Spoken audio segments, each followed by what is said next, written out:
Welcome, everyone, to the Culinary Now podcast. I'm Matt Britt. And I'm Jamie Schick. And today on the pod, we are joined by world certified Master Chef / Master Instructor / just overall great colleague, Chef Ray McCue from Johnson & Wales. Chef, thank you for taking the time to join us today. My pleasure. Thanks for having me. We are so excited to chat with you today. We're going to cover a whole bunch of stuff, but I think one of the first things we want to talk about is really the importance of hospitality. I know we've all worked in hotels and we all appreciate the hospitality that comes with working in a high-end hotel. Can you talk a little bit about the importance of that in the industry? Well, great. I mean, I spent a good chunk of my career working for Ritz-Carlton Hotels Company and started in New York and finished my career in New York and had a great experience. And I could tell you that without customers, we just don't have jobs. You know, we take it for granted a lot of times that people, oh, the customer's always right. Well, technically they are, because we have to go above and beyond and make it happen each and every day. I used to work with a famous old French chef, and he would say to me, you know, if it's moral and legal, just do it. If a customer is asking for something that that we don't have, something as simple as they want a Coke and all we have is a Pepsi product, send somebody across the street, buy them a 6-pack of Pepsi, buy them a 6-pack of Coke, making them that cast. We're creating experiences that people don't get in other places, and that's what people go back every day. Be it your local pizzeria, your neighborhood hangout, a dive bar. Why do you go to these places? It's really for the experience more than anything else. So I really think that hospitality today more than ever, we've been so disconnected, especially with the past couple of years with COVID, and everybody blames their social skills. But how many people are hiding out and they used to be extroverts and now they become introverts because they don't want to do the talking anymore. They don't want to go out and experience that. You know, hospitality has always been a human connection. And I tell students every day, you think you're going into the food business. We're going into the business of giving people an experience. Yeah, the people business. Absolutely. So, Chef, I want to follow up on that a little bit because you said you spent a good amount of your career working for Ritz-Carlton. I spent a very small part of my career working for Ritz-Carlton. But when we talk about hospitality, you know, a picture comes to mind of someone in the front of the house or someone who's maybe interacting with the guests on a more regular basis. That doesn't always translate to chefs who are usually behind the scenes, especially at like some of the older Ritzes. You know, they're not open kitchens.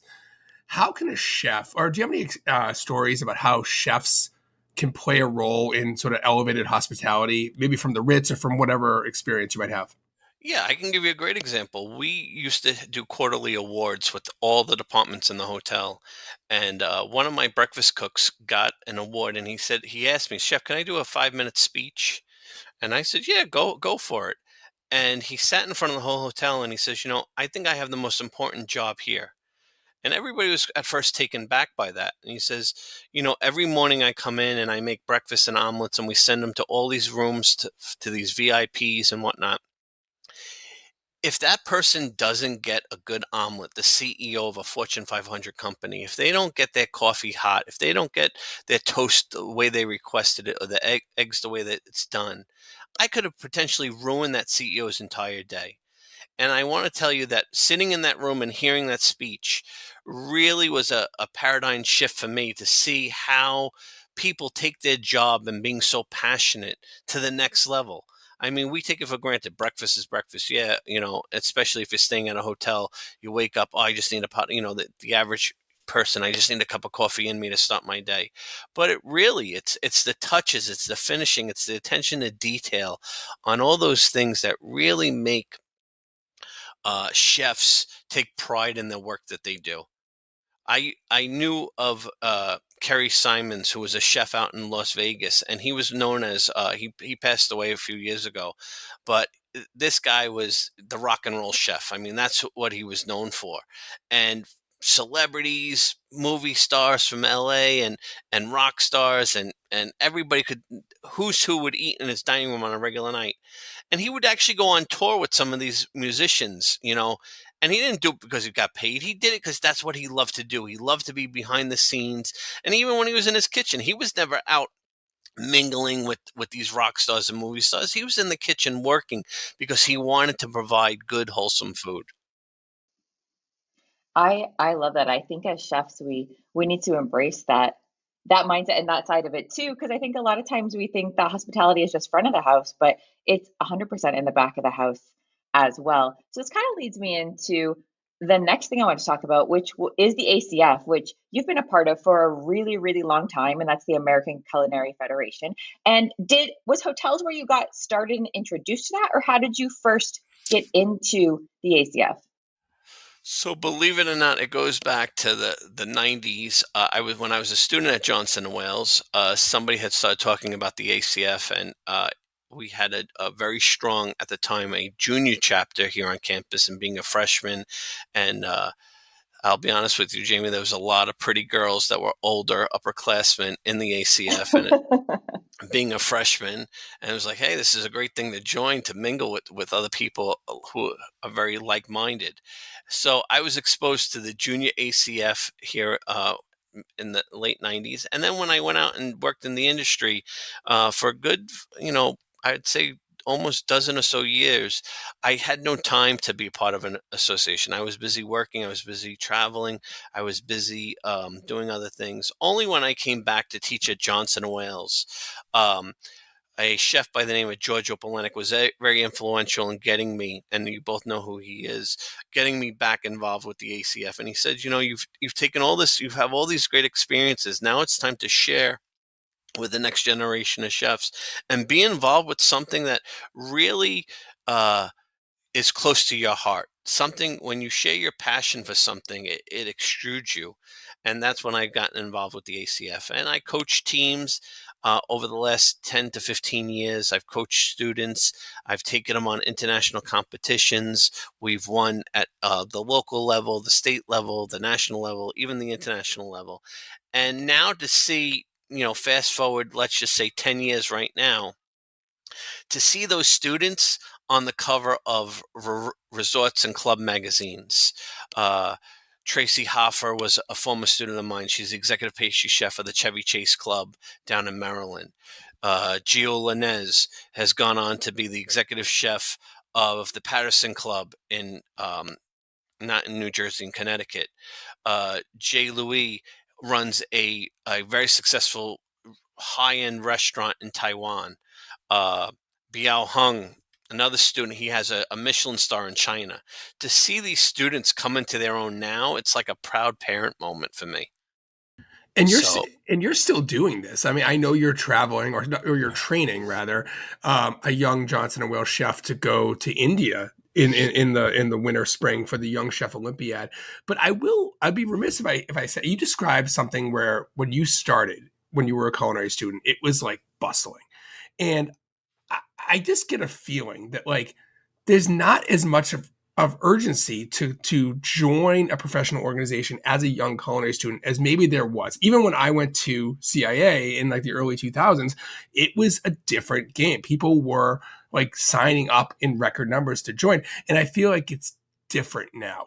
How do you feel it shifted over the years? Why is it still important for young chefs who maybe just don't have it thrown in their face like you did? Why is it important for them to get involved and to stay active in the ACF or whatever professional organization? so Matt, I'm gonna answer that part of the question to the later part of my rebuttal here. I think that what caused the shift was the internet. I mean, today everybody's on social media. Everybody's looking at the hottest new chefs, what plates they're putting up. They're screenshotting it. They're looking at videos. They're sharing. The amount of information that's shared today is so abundant and different than I went to, it was old school. It was, hey, I want to know how to do something. Either I asked the chef, and if the chef didn't know, his response was, go look at a cookbook. Don't bother me. So you see that shift. I have to say, though, for why is it relevant? Professional trade organizations, and this doesn't matter if you're a carpenter, a plumber, a chef, they offer development and connections with others in your field to really enhance your own profile. Having an industry association on your resume says you're very committed to your profession and actively participating in its advancement. I mean, that's really why I'm a master chef, but I'm the first one to tell you I'm not the world's greatest cook. And I tell people that every day. I can cook with the best of them. I know technique, but I'm always looking. I look at it as I'm a student for life, without a doubt. There's in the topic of food, I've been doing this for professionally for 25 years, and I'm astounded that every day I can learn something new, and that's really what keeps me involved and keeps me going. So I hope that I was able to answer why was there a shift, and also what does it do for me? I mean, as chefs, we got a strong foundation in culinary school, and it doesn't matter if you go to Johnson Wales, CIA, community college, an online program today. You have to build a strong foundation, and from there you could take it. But think about it. After school, where are you doing your continuing education if you're not you yourself pushing yourself forward to go to a city on your vacation, to plan a trip to some part of the world that you've never been to, and you want to really try everything from the fine dining spots to the local hawker stands or street stands that grandma's been cooking the same food out on the corner for 25, 30 years, and really ask questions. By being a part of these professional associations, it allows me to increase my Rolodex. It allows me the opportunity to say, "Hey, I have a question about something. Let me go talk to somebody in that part of the country, in that part of the world, who has that expertise, who's worked with that cuisine, who's worked with that ingredient." That's why I'm involved. I take great pride. I think it's part of my calling card. It shows that I'm committed to our profession, and I'm willing to help anybody out. I get phone calls all the time, chefs asking me about certification. Hey, I'm interested in certification. Hey, I'm interested in the ACF. I'm always, we're not a secret society. We're not, the skull and bone society like a fraternity organization. We're here to progress our profession into new ways and embrace it.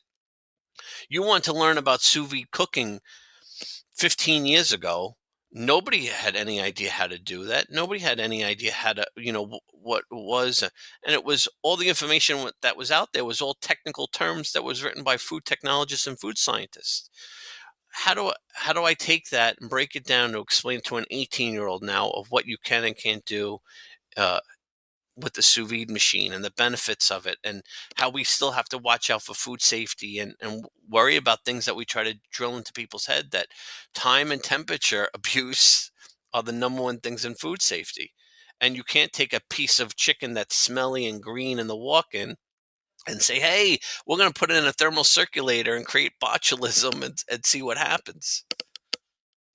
Ray, I'm really glad you said that because for me, I think that the ACF can get a really bad reputation for being old, dated, stale. They're not into the current trends. So I'm glad you said that they can be a resource for things such as sous vide cooking that is a newer technique and it's not what it was. I know when I was competing in a lot of ACF competitions, it was a lot of things that were still really dated. So, like I said, I'm glad you said that they're starting to come forward, but where can people find these resources of these newer techniques besides you, which you're an amazing resource, but for everyone else, if they don't have a personal connection to you, where can they find these more up-to-date resources or at least get in touch with people who have the information? Jamie, that's a great question. I think that really there's such a wealth of information out there that we can get bombarded with things. Uh, my go-to cookbook is the Flavor Bible and the Vegetarian Flavor Bible. And I mean, I cannot preach more every day to people that if they said if there was ever a cookbook that I need, that's the book, because it's a resource for chefs to really compile flavors and ingredients in different times of the year. I'm working on with a client right now who has a business in Spain, and he's trying to incorporate different American flavors, and really having deep conversations about, from the type of pears that are in Spain to America, and to the type of almonds that he uses to the almonds we get here in the States. So one, definitely I am a cookbook hoarder. I probably own close to a thousand cookbooks that I use on a regular basis. And the only reason why I know it's a thousand cookbooks because my wife reminded me, because we moved last year from one place to another. and I had to move 1,000 cookbooks and talk about logistics and weight, and saying to myself, man, it's time to give up this habit. But also, trademark publications. I'm a big component of Flavor and the Menu magazine. I think that they do a phenomenal job putting out that publication. Following chefs on Instagram, Eric Repair, Daniel Boulud, all the classic Jose Andres, what he does. Social media has really put us that, we wake up every morning and it becomes our new addiction of, let me go to the phone. Who's posting? What are they doing? Seeing something, sharing it with another chef. Hey, I saw this unbelievable plate. The way it looked, look at that. Look at the technique. Look at what they're doing. The videos, YouTube. So it does get overwhelming. Time is money, and today people just don't have time to like they did years ago, and things cost a lot of money. To be a part of the ACF, it can get pretty pricey. To go to a convention today, if your employer is not supporting it, you're going to go into your own pocket and spend $800 for a registration fee, a flight, hotel, additional meals, because now you're in a city that you've never been in before, and I'm traveling to New Orleans in a few months, and I've never been there before, and of course I have all the things on my bucket list, Commander's Palace, the beignets and things like that. But there's also places I want to go where for a really good po' boy. Like, where do the locals go to eat? I want that experience where the locals eat. I've been all over the world, and I can tell you, I've sat with Michelin star chefs, and I don't want to go to a Michelin star restaurant when I'm traveling. I want to go to a place where uh, if I'm sitting on a plastic chair in an alleyway cooking, I mean, some of the best meals I've ever had. I could recall being in South Korea one time, and I was supposed to go to a black tie affair, and I said to my friend, I says, I'm really not into getting dressed up in a tuxedo tonight. And he says, well, I know this lady who's been cooking at the same place for 60 years. She makes this phenomenal ramen, Korean style ramen. It was one of the best meals I ever had. I literally sat on a milk crate. He brought two other chefs. A former Johnson Wales student showed up, and talk about a memorable meal that in my mind still sticks out to this day of, wow, this woman was 80 plus years old, working on a small, truck, not even a truck, a stand. But her food, her flavor profiles, and the hospitality, it was like eating grandma's cooking. And that's what you could ask any chef in the world. Why they get started in this business is because somebody like a mom or a grandma took the time to really show them what good food is all about. I was thinking the same exact thing that, when you travel, finding those off the beaten path restaurants, usually, and listen, as someone who like chases stars and loves to eat in Michelin, and I get that, and there's education there as well. But I would say that you're right. Like the meals that you don't expect, or the ones that are in a back alley, tend to be the bites of food that you remember more than maybe just the overall like grandeur of a meal. But I do want to bring this a little bit back to travel, because you mentioned traveling and how that can be educational. And in addition to sort of your role in the American Culinary Federation, which is of course sort of, it's local, it's national, you are also a member of the World Association of Chef Society, which is a global organization. So just because you weren't, busy enough, how has the global fraternity of chefs, and I know you said you're not really a fraternity, but I just use that word as like a brotherhood or sisterhood, how has that played a role in your continuing education? Tremendously. So in 2012, I was asked to be on a global committee called World Chefs Without Borders, which was really a grassroots movement from chefs saying, hey, there's a lot of things in the world that chefs could help out with, from malnutrition to uh, educating people, to helping out the disadvantaged. And really, I was asked at the time by the World Chef's president, a gentleman from Iceland, Gieser Goodmanson, who's still a really good close friend of mine, and I reach out to him. He's living in the south of France now. But Gieser had put me in touch and asked me to be on this committee. And I remember flying to my first convention and in Asia and meeting all these chefs from all over the world, and sharing the same passion, sharing the same ideology of, hey, we could really make an impact in the world. The power of the white coat is such a thing that we take for granted every day, but for years, doctors would stand on television or in front of a podium and say, we're eating too much saturated fat and people shouldn't be doing this and people shouldn't be doing that. And people would say, oh, the doctor said it, and in one ear and out the other. A chef says something today, it's like a celebrity. Everybody's tuning in, everybody's focusing. The chef has become the talking point, the authority on anything related to food and cooking. Or I should say on cooking and anything related to food.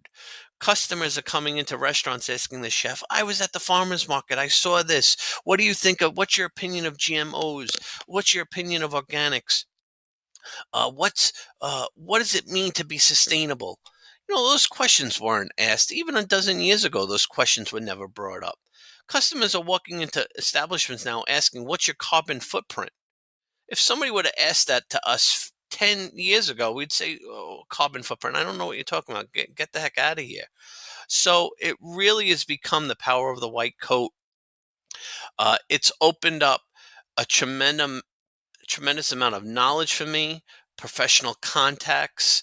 I mean, uh, Matt, you and I the other day were having a sidebar, and I said to you, if we literally spun a globe and put your finger down, I know somebody within that part of the world, or it's like 3 degrees of separation of Kevin Bacon. If I don't know somebody, I know somebody who knows somebody. We've become such even though we're around the world, we're sharing knowledge, we're sharing information, we're talking about best practices, we're talking about what works for you. How can I take that and adapt it to make it work for me? So really, World Chefs has given that. It's a very strong organization, uh, represented by over 90 plus countries around the world have national chef associations. And what greater resource to tap into and literally use it as a resource. It's allowed me to leverage my knowledge. If I was to sum it up, it's allowed me to really leverage my knowledge. And when somebody says something, uh, I was talking to a chef from Sweden, and we were talking about the difference between hot smoking and cold smoking salmon. Now, I'm going to take whatever this chef tells me as an authority more than I would get out of any cookbook or off of any website, because the Swedes and Norway and all the Nordic countries, that's what they're known for. That's their cuisine. And he tells me stories that, every house had a smokehouse in Sweden and Norway growing up. And that's part of their life. And they still do it to this day. They still go out, catch salmon. Every family smokes it themselves, cures it themselves, comes up with their own accoutrements to go with the salmon. Uh, Here in America, we get salmon roe, and I remember tasting it for the first time in the States, saying, why would anybody want to eat this? And then I had the ability to go to Stavanger, Norway, and see the fords and where they raise salmon and taste salmon roe directly from the fish, and saying, my God, I'd eat this every day if it was like this, as opposed to the stuff we get here in the States is not of the best quality. It's a learning opportunity. It's a way for me just to be a student for life, find my passion, and continue to know. I'm a type of person that I'm constantly curious. Why are we doing things the way we do things? Why is it done that way? Why? Years ago, it was because the chef told me that's the way to do it, and I didn't ask. But now I'm very more inquisitive to know the science behind it. Why do we do things? From what perspective? Why don't we make pork stock in a traditional French restaurant? I'll pose that question to both of you. Why, we see beef stock, we see chicken stock, you see vegetable stock. Why don't we see pork stock? Well, I think if we're eating ramen, we might. Okay, absolutely. But pork is really, for a couple of reasons. One, pork is really not prized as an animal protein in France. It's really considered, okay, a lesser cut. But two, it has a lot to do that pigs have such an enormous diet and they eat such a variety of things. You're never going to get a consistent stock. Also, from them having such a diverse diet, the stock typically doesn't last. It tends to spoil a lot quicker than beef stock or chicken stock or veg stock. Now, these things I didn't know until I went to the south of France, until I talked to chefs of why we do that. Yeah, absolutely, Jamie. You see it in ramen noodles, you see it in Asian cooking because they're making it that day and they're using it that very night. But typically in fine dining, you make a stock, you're going to use it throughout the whole week. You're going to reduce it down to make a demi, an espagnole. You're going to make a jus with it. But these are things that you learn that we kind of take for granted. Making an omelet with an egg or with a fork as opposed to with a whisk. Any good classically trained chef will tell you, you make an omelet, you make it with a fork. You don't make it with a whisk. And many people say, no, you want to do a whisk. No, you don't. You just want to break the yolk. You want to incorporate we're not making a mousse or a souffle. You respect the ingredients, use them for their purposes, and you'll have phenomenal food. That's like so informative. It's like almost like I know. It's like church. It's just like you go. That's like the sermon on pork. But it's a testament to why you do this, because you never learn. And I say this all the time. Like, I learned more about cooking when I started teaching at a culinary school than I ever did working in a restaurant, because you're surrounded by four walls, and people say that like you're continuously educating or seeking professional development. The classification of the group of chefs that are able to actively travel and get away from the stove to do all that is few, right? It's people are locked to their kitchens. So it's so important to just get out and explore, and to always be a student.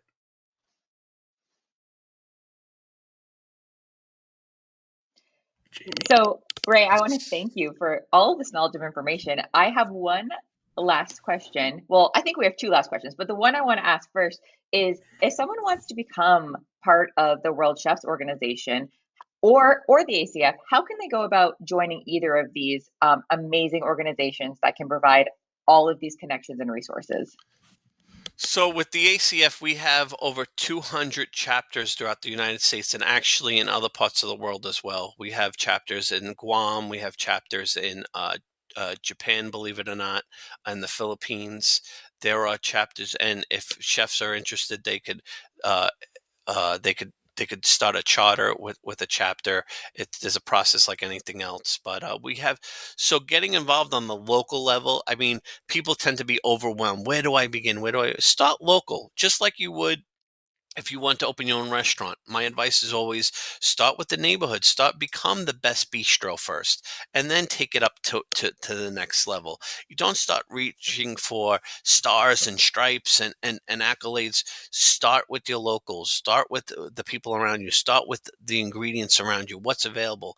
I wouldn't want to open a seafood restaurant in the middle of the Midwest.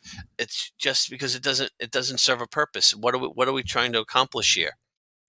We want to start local. So get involved with a local chapter. Reach out. They're always hosting typically monthly meetings. You can find all that information online. acfchefs.org is the national website, and you can look up the local chapter where the local meetings were.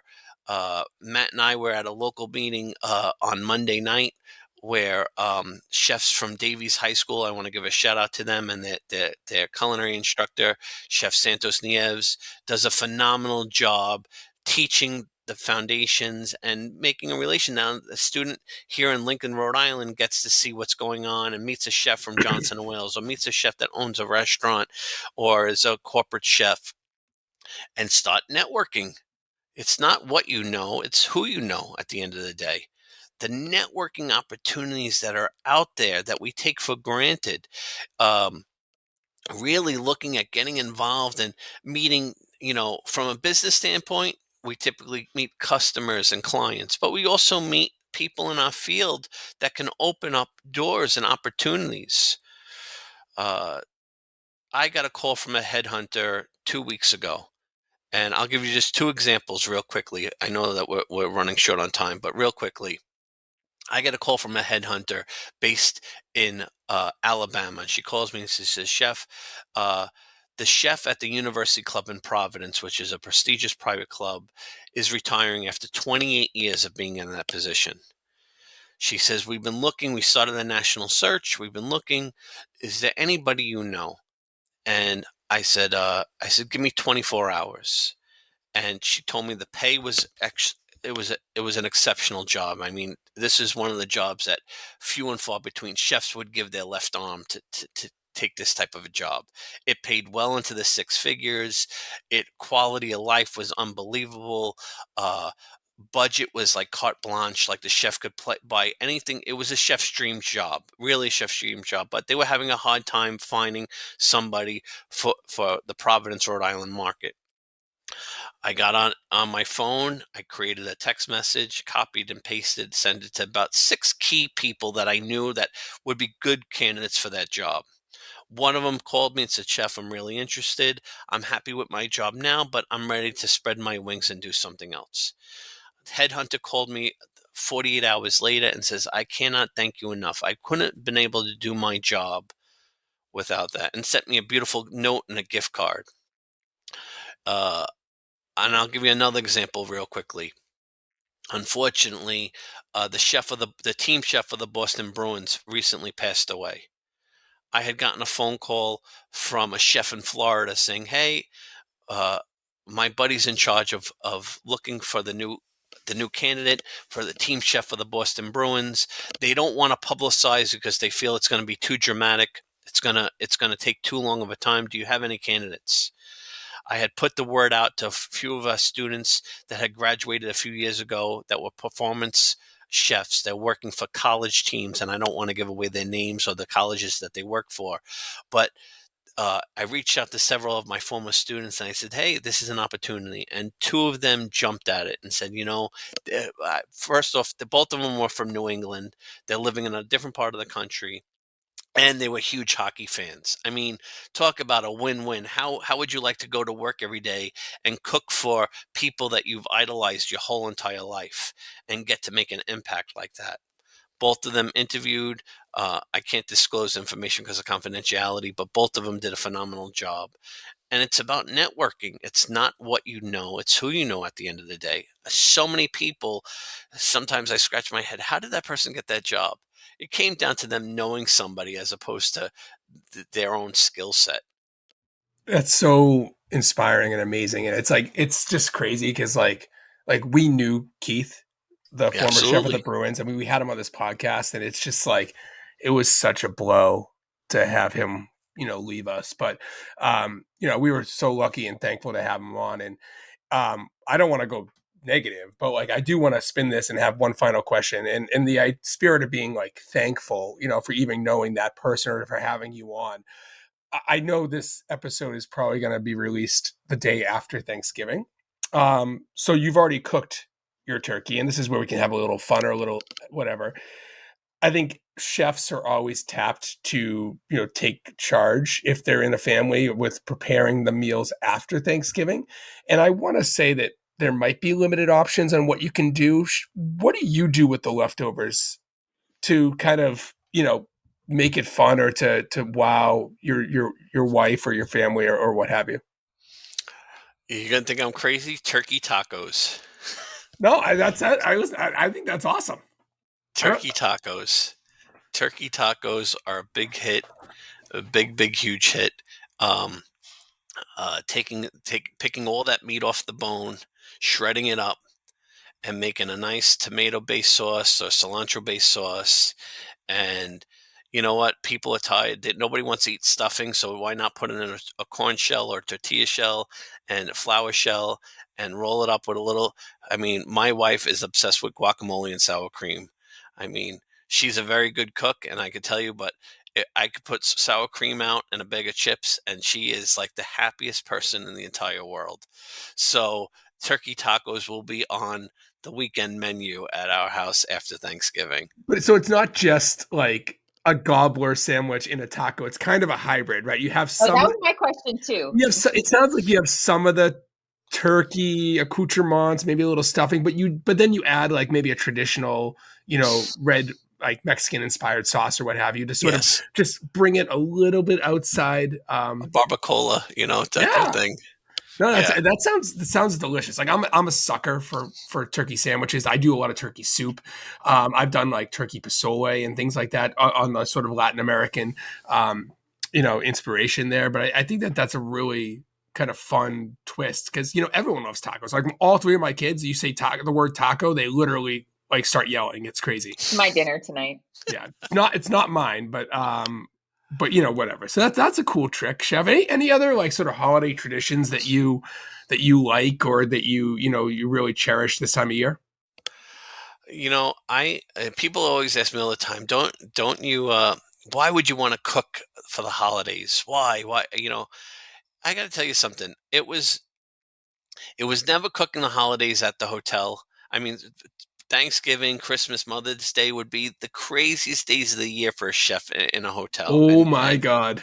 and I could tell you the amount of we'd start cooking turkey at 2 o'clock in the morning, and we wouldn't stop until 10 o'clock Thanksgiving night. And uh, people would.